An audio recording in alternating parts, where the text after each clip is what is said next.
Hello students, welcome to Legacy IAS Academy. Today we are going to discuss about the state of denotified tribes in India, and also we are going to discuss this in context of the recently tabled report of the Standing Committee of Parliament and what they have noticed or observed about the particular tribes. So first, let us try to understand who are these denotified nomadic and semi-nomadic tribes.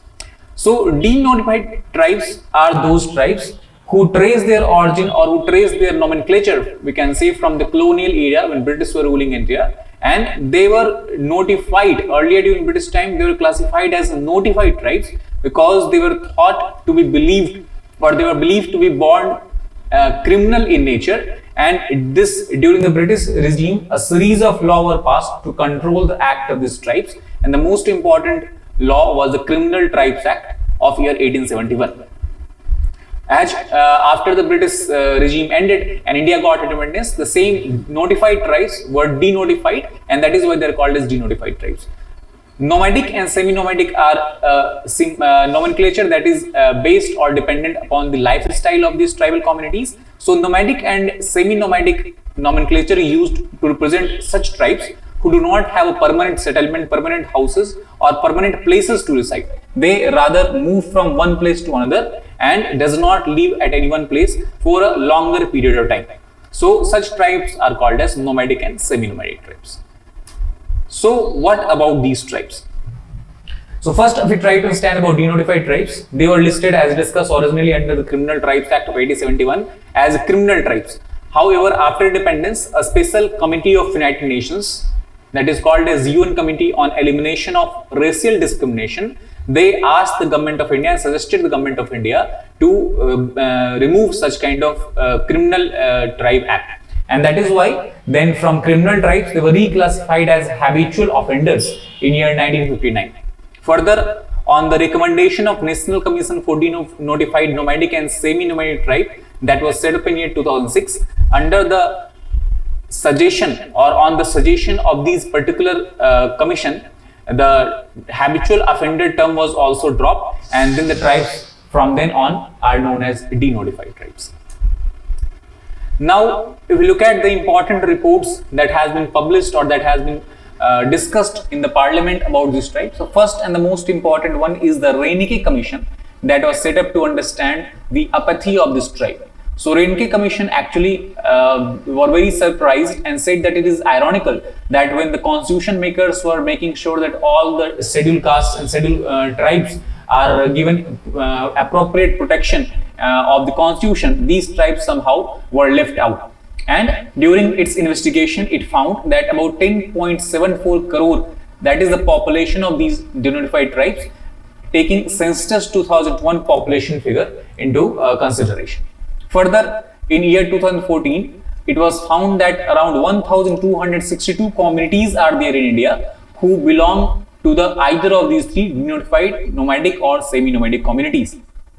At the same time, the report, Standing Committee report, also says that as per the report submitted by the Secretary of Department of Social Justice and Empowerment, around 269 DNT communities are there that have not been included in any of the reserve categories. And since they are not included in any of the reserve categories, obviously they are not able to avail the benefits related to healthcare, related to education, related to protection of their rights as per the Constitution of India. So this is something, a lacuna that committee has said that seems to be in the Constitution of India, or we can say overall the scheme of the government of India. So what Standing Committee report is saying, that one other problem that currently the Standing Committee has observed, that whatever schemes that has been notified or that has been put into place for economic empowerment of denotified tribes, these schemes has not been able to yield desired result. And the main reason behind this is the non-use of the funds by the respective department. For example, committee notes that around 200 crore funds were sanctioned to be spent on denotified tribes within the time span of 5 years. However, at the end of 4 years, not a single rupee has been spent, especially talk about this particular year. Not a single rupee has been spent by the department on the welfare of these tribes. And it is due to this reason that the government or the parliament has reduced the budget of the department from 50 crore in financial year 2021-2022 to just 28 crore in year 2022-2023. At the same time, Standing Committee also reports that there has been a continuous delay in the formulation of a scheme to take care of the needs or welfare of these denotified tribes. So basically two problems are there. The first problem, there is already a few schemes are running and there is delay in implementation of more scheme. And second problem is that the schemes that are already running, that are already announced, in that also the department is not able to spend the money for the welfare of these tribes. Apart from that, the Standing Committee report also have made an observation about Developmental and Welfare Board for Denotified, Nomadic and Semi-Nomadic Communities, in short called as DWBDNC. And what committee report says that as per this particular welfare board, around 269 communities are there as per the survey conducted by this board that belong to denotified, nomadic and semi-nomadic communities. And out of these 269 communities, not a single community has been categorized as SC, ST or backward classes, and that is why they are not able to avail any benefit, especially regarding to reservation in various spheres of the life. Further, if we try to understand about DWBDNC, so this was actually suggested by the commission that submitted a report in 2018, and it asked to install or institute a separate commission to take care of the needs or to redress the grievances of the denotified tribes. However, government take into consideration that the redressal of grievances of such nomadic tribes can also be considered under the mandate of National Commission of SC, STs and OBC. The reason behind, because denotified tribes will finally belong to any of these three categories. So that is why setting up a separate commission for them will actually over encroach, or we can say encroach upon the mandate of the earlier established constitutional commissions. So that is why the government decided to set up this particular commission under the Societies Registration Act of 1860 under the aegis of Ministry of Social Justice and Empowerment. Further, for the first time, this commission was set up in the February 21, 2019 under the chairmanship of Bhikhu Ramji Idate.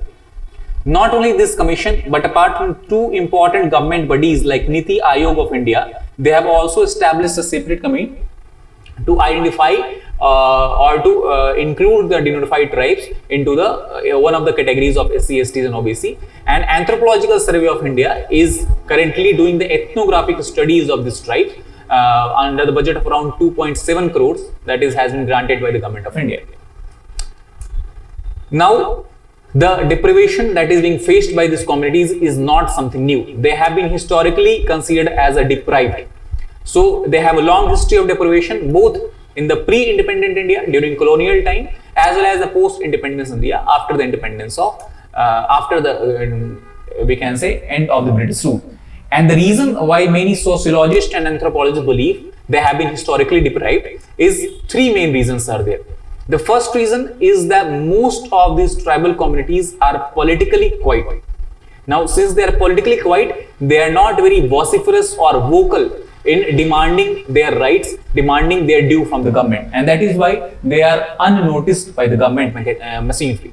Second, also because they do not have any vocal leadership, they have a lack of vocal as well as local leadership who can address their grievances, who can actually take up their grievances to the authorities, the state authorities or the central government authorities.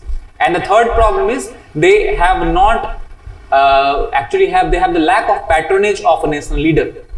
For example, if you try to compare with the SC, STs and OBC communities, all these communities have been able to demand their due from the government and are able to demand their rights from the government because they have enjoyed the patronage of lot of state leaders as well as national leaders, which is not the case for these denotified tribes. So it is due to these three particular reasons they are kind of missing, or we can say they are kind of invisible from the eyes of the government and government machineries, and that is one reason why they have been historically deprived. Now, to tackle this historical deprivation of these tribes, government has set up a lot of committees. For example, the first committee was set up just in the year of independence, that is called as Criminal Tribes Inquiry Committee. Then in 1949 we have Anand Sayyanam Ayungar Committee. Then in 1923 we have establishment of Kaka Kelkar Commission that also made important observations and recommendation regarding these tribes. And then in 1965 we have the BN Lokur Committee. Apart from that, the most recent committee that has been set up under Justice M. Venkatachalaya, that is the National Commission to Review the Working of Constitution year 2002, and as per Justice Venkatachalaya Commission, he has rightly noticed that these communities or these tribes, that is denotified, nomadic and semi-nomadic tribes, have wrongly been stigmatized as crime prone historically.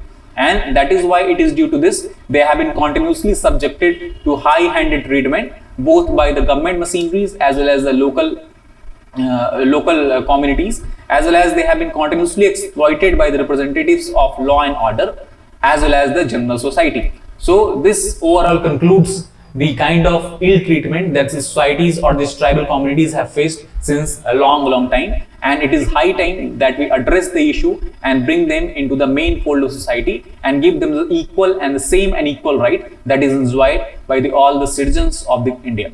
So that is all about this particular tribes and the status of these tribes. That is all for today. Thank you very much.